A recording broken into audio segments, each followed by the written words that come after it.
Welcome back to another episode of the FPL Funded. I'm going to be releasing this much closer to the deadline, so I'm going to be keeping this short. Unfortunately, I was preoccupied with some day job activity, so wasn't able to get this out earlier. So I apologize for that. I'm going to quickly take you through my transfer moves, possible chip strategy if we can outline that. A wildcard draft as well for those who want to wildcard now, plan for a double game week in 28 and 29 as well. With the slight blank in 27 over there. We'll take you through the possible moves you could make, skipping out potential, finding potential loopholes, that is. Just before we go ahead, make sure you hit on that subscribe button if you aren't already subscribed. I've noticed a lot of the guys on the FPL, a lot of managers on the FPL mini league aren't following us on our social media handles or subscribe to us. Remember, if you want to win in that prize and if you come first, you need to be subscribed to our channel or you will not be eligible to win that prize. So I'm going to quickly move on to my team and my transfer changes for this week. So this is what my team looks like. I have Trent, Ramsdale, Region, Rafinha, Jota obviously will be going out, Dennis. Those are my double game week players. I want to ideally reach about 8 players, right? Now Jota we know probably is out for at least 2 weeks. It's not said it out loud, Klopp, in the press conference, but definitely did mention that they'll have to assess after this weekend. Could also miss out the cup final against Chelsea. So you have to think about your single game week players as well, right? Don't discount single game week players who have decent fixtures. Broha for Everton, for example, is very tempting for me. If I had Salah in my team, then instead of Fernandes already, I'd probably risk putting Jota on my bench and just playing with Broha. But just looking at the sheer volume of double game weeks coming up, for example, I would not leave a Man City player on my bench, right? But I think I could go with leaving Broha on my bench over there, although he's very tempting. On the look of it, Foster versus Villa and Crystal Palace seem like easier fixtures than Ramsdale versus Brentford and Wolves, especially Wolves. But I think I'm going to take my chance with Arsenal over there. Now, I am going to be taking out Fernandes. I'm going to show you the moves I've made right now. Now, the criteria is, do you get rid of both of United assets? Do you still hold on to one of them while trying to get Salah into your team? If you already have Salah in your team, do you go for Son or do you go for Harry Kane? Because they do have double in 26 and 28 as well, right? Spurs have their double fixtures coming up too, and I'll just show you that in a little bit. Now, worry for me is Region. He's not really consistently fixed in this team. So they double in 29 with United and Brighton. Again, not the easiest team. Sorry about that. Not the easiest fixture there against United. But worth considering maybe keeping around Son or Kane for those fixtures, right? For me. So I'll show you the moves I'm making and what I'm thinking about. Now, here, this is the team I've gotten in, taken out Fernandes, kept Ronaldo, moved out Jota to Ramsey, Fernandes up to Salah, and I've got Robertson in for Region. Now, this is obviously no Spurs players in here, right? And this is for a -4. I have 2-3 free transfers here. Obviously, in game week 27, Foster will come in for Ramsdale, so that's fine. I'll have Trent Alexander-Arnold, Robertson, and Salah blanking here. So 3 players on my bench. I should have enough for a starting 11, although that starting 11 will include Brownhill. Not the worst though, because Brownhill, and we know about Burnley. Burnley are doubling in 26 and 27. So a little bit more on that a little later. So this covers Salah captaincy for me yet. I'm not sure about the triple captainship. Yes, I know it's obvious a lot of people are triple captaining. But I'm not sure about that yet. But I definitely want to captain Salah this game week. That's no doubt about that. I'm not looking at anybody beyond Salah for captaincy over there. Also, what I like about this is I get Ramsey in at a good price. He's a player I'm looking at instead of Coutinho. Good differential at a point he was, but now he's jumped up from 4.5 to 4.8 and 8% ownership. I like the Southampton and Leeds double there. And I think getting him in at 4.8 right now would still be a great option, even on a -4. Definitely on a wild card, but even on a -4, I think it's worth it. Rafinha, yes, plays double. Yes, poor fixtures, but it's after that you have Leicester, Villa, Norwich. You have enough to just about keep a 6.5 player around, right? And I do want to keep Bowen in for me, especially this week. So I don't see that sideways move getting Saka instead of Bowen and, maybe letting another player be over there. I do want to keep him for Newcastle and Wolves and then potentially consider taking Bowen out as well. But we'll get to the bridge when we'll cross that bridge when we get to it, right? On the future lines, I'm just looking at getting in Oops, I'll just show you an Arsenal fixtures. I'm just looking at probably getting in another Arsenal player for his fixtures. Not the easy ones, but I think you could get some attacking returns from a Saka or a Smith Rowe there at a good price point if he's consistently starting by then. So who will have more evidence by then too. So this is what I look like with a -4. Now there's another iteration to this, right? If I'm taking a -4, I could potentially take out Ronaldo instead.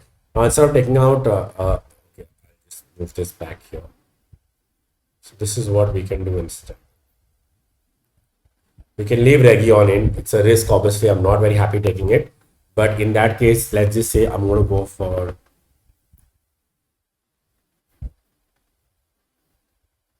Cody, because again, we need to look at Wolves' fixture. That Wolves have a good double coming up in 26, double in 28. 28 doubles very appealing, and apart from Arsenal here, West Ham in 27, really good fixtures. And we know that this fixture is confirmed in Game Week 30 as well. So potentially a good way to get in Cody at 4.7 in right now.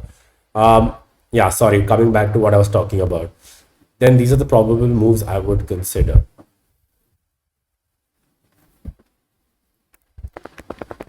Now this is a little conservative. Could kind of maybe see myself go a little bit in the red arrow, but I feel I'm balancing out my team better by making this move. I want to have Ronaldo against Leeds, but with United playing, obviously playing in the Champions League as well, it's a bit of a risk that he could be benched, right? Or he could be rested.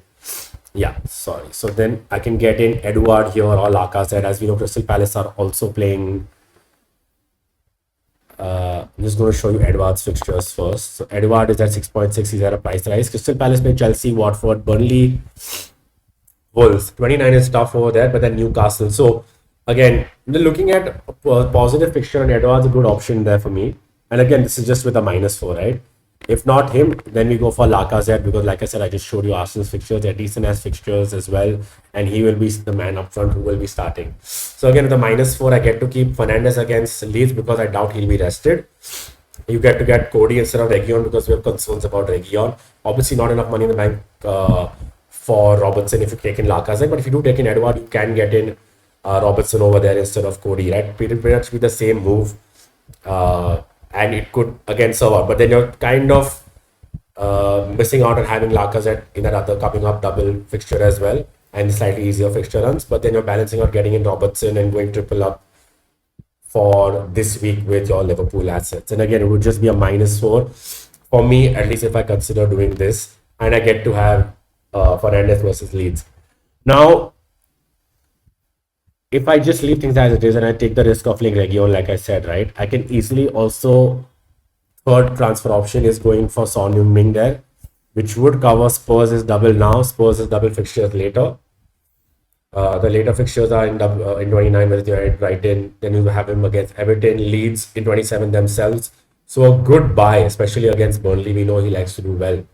So I could do this as well for a -4 and it could work out relatively well for me. So a lot of options over there. People ask me about Firmino over there. I can afford him. I wouldn't go for Firmino. Potentially with Jota's injury, I could still see him rotated with Mane now back in the squad, right? So just a little bit of a risk for me. So I think Lacazette with just the future fixtures for Arsenal to be better shout out. Again over here, Lacazette, Salah and Trent will be benched. I have enough players for a starting 11 next week with Foster coming in as goalkeeper. So I'm covering without having to free it in 27. That's the whole approach of this transfers. Now I'll quickly take you through this wildcard draft before I close out this episode. I've gone in for Ramsdale and Pope. Pope comes in next week. Plus we cover the fact that they have a double this week and a double next week. Now you could risk playing Pope in general on a single transfer this week if you don't have Ramsdale or anybody else. The Tottenham fixture though does trouble me a little bit, but then Palace and Leicester could be worth a shout out, keeping him around if a wildcarding this week and eventually taking out Ramsdale or maybe Pope himself out to a cheaper keeper when you need to make future transfers. We're leaving Trent in my team and Cancelo. Going for Connor Cody here, like I showed you Bulls fixtures already. Digne definitely in my side and planning to keep Digne around for the double game week. I know a lot of managers have gone for a Tierney. A lot of managers would say go for Robertson. Definitely good moves too. I'm just looking at the structure a little differently, right? So in midfield, I've got Ramsey again to cover my the easy fixtures for Villa plus the double. Rafinha again for the double game weeks coming up. Salah in there, Saka, Son. I've gone for Lacazette, Brohan, Dennis here. You could obviously also consider again Edward over there, have money in the bank, and you could get in Robertson. So if you do want that triple up, you can have Robertson or even Van Dijk at that price point. This is what I would think is a good wild card. In this wild card, though, if you notice, you will have Lacazette, Saka, Salah, Trent in your team. Now, Pope will cover the blank over there for Ramsdale, but you could potentially have to use a -4. And I think that gets a little messy, right? So this would potentially push you to use your free hit chip, where you would take out Salah, Saka, Lacazette. And if you don't have Son, for example, you could then consider getting in Son for that game week for Salah. For Leeds is a great fixture over there. You could potentially look at getting in Coutinho if you could want to double up, then take a chance. They play Brighton. So that gives you the potential of using that free hit, maximizing your national asset right now. What would be your starting lineup, for example, right? I would still say Lacazette, Dennis, Star, Ramsey, Rafinha, Salah, Saka, and Son for me over there. And I'd go with Trent, Cancelo, and Cody. I would risk benching Digne in case you are taking in a double game week, a defender like Cody there. Yes, Digne could show up against Watford. The risk is always there, but you have to take the best odds over there, right? So all in all, this is a better team. Like I said, replacement players, you could go in for Tierney over there and Digne. If you're definitely free hitting in 27, you want to maximize that. You could take Cancelo out even and go in for Tierney there and consider getting Cancelo back on your free hit, for example. With money in the bank, you can get Cancelo up to Robertson, which is very easily possible, by the way. I can easily just, like I said, downgrade Lacazette down to Edward, or I could downgrade Saka out to Saka down to Smith Rowe, Odegaard, and I can get Robertson here, and it would be easy peasy. And have a poor team value. So for managers who have decent team value, it will be much easier for you. Again, that gets you the option of getting Salah in to captain him and plan down for the double game weeks. And the thing with getting Robertson in right now is, yes, Champions League that could see rotation down, but you are also covering the double in 29, which is against Brighton and Arsenal.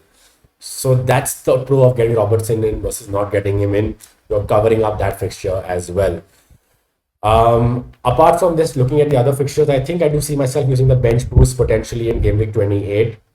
I think there are a lot of tempting double fixtures coming up over there, and I see my bench, like Southampton, for example, doubling there. So I do see myself having a few double game week players on my bench. Villa and Newcastle, again, a very good double up. I would probably even consider looking at James Ward-Prowse over there in case I do end up going with Saka and transferring him out there, maybe looking at just potentially attacking those fixtures, right? So bench boosting there. I won't be free hitting in 27. I think I cover myself enough even if I make my moves this way or the other. I'll be keeping my free hit for after that. And I won't be wildcarding this week. So I should have my wildcard and free hit for game week 30 and onwards unless I randomly wildcard in 28. So that's it for this episode. I really wanted to keep it really short and sweet because it'll be coming out very close to the deadline and give you as much information as possible. Outside of the few chances someone asked me before closing out, what are the other players you could go for? Cornet, obviously, with a double for Burnley now and next game week is a good outside shout out over there. Gallagher isn't because he can't play Chelsea. Edouard definitely is. You could also potentially look at getting in I'm blanking there. You could also potentially, like I said, look at getting in Virgil van Dijk if you do not have the money absolutely for Robertson, because he is a sure shot starter there for me as well. Thank you so much though for tuning in. Make sure you hit on that subscribe button. Definitely have a great game week. I hope it works out. I do not want to lose out on any more. I do not want to get any more red arrows. So I hope I get on the right side of the Salah train this time around and have a good game week myself. Best of luck. Cheers.